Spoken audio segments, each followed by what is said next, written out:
Humanity has always worshipped strength, the conquerors, the warriors, the kings.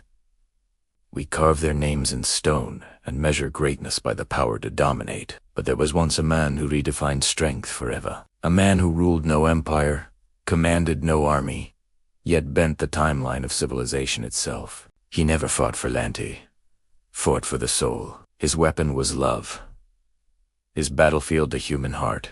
This is the story of the strongest man in history. Not because he conquered others, but because he conquered himself. Every story of true power begins in solitude, in the silence of the desert, where there are no witness, only truth. They're stripped of comfort and applause. The Nazarene faced the same voice that whispers to all of us, "Give in. Take the easy way. Use your power for yourself." But he refused. When hunger came, it chose restraint. When pride came, he chose humility. When temptation offered kingdoms, he chose obedience to something higher. Because true willpower isn't about control over others. It's about control over your own desire. Strength of the body fades. Strength of the spirit endures. The greatest battle ever fought was not against Rome. It was against the self. Anger, fear, doubt. These are the real enemies. And he faced them not with violence, but with stillness.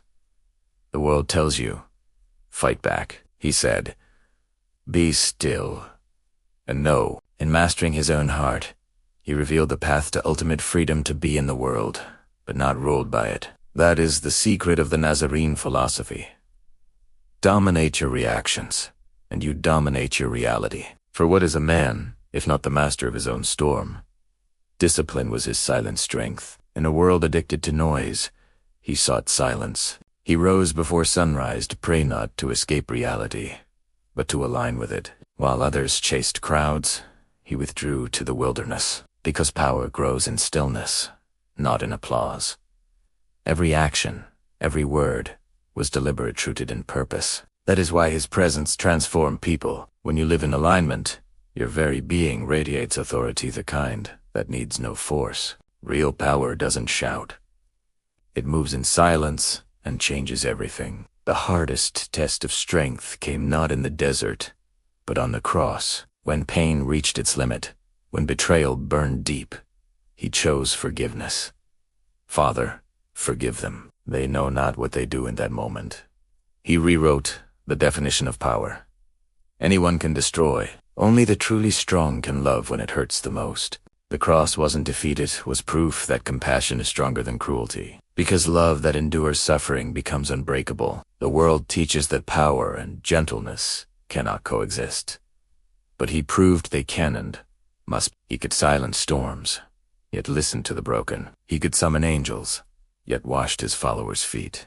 That balance made him complete. The ultimate strength is not domination, it's harmony. The ability to hold tenderness and truth in the same hand. In him, there was no separation between might and mercy. That's why his presence disarmed kings and healed hearts. He didn't rule by fear. He ruled by resonance. The strongest man in history was not feared. He was followed. They beat his body, mocked his mission, and silenced his voice. But they could not touch his will. Because true strength isn't about survival, it's about surrender to purpose. In giving himself, he showed that the spirit is indestructible. The cross was the end of one life and the beginning of transformation for all. The world saw death, eternity saw victory. The strongest man in history didn't build armies, he built awakening. His kingdom was invisible but eternal. His legacy wasn't power, it was peace.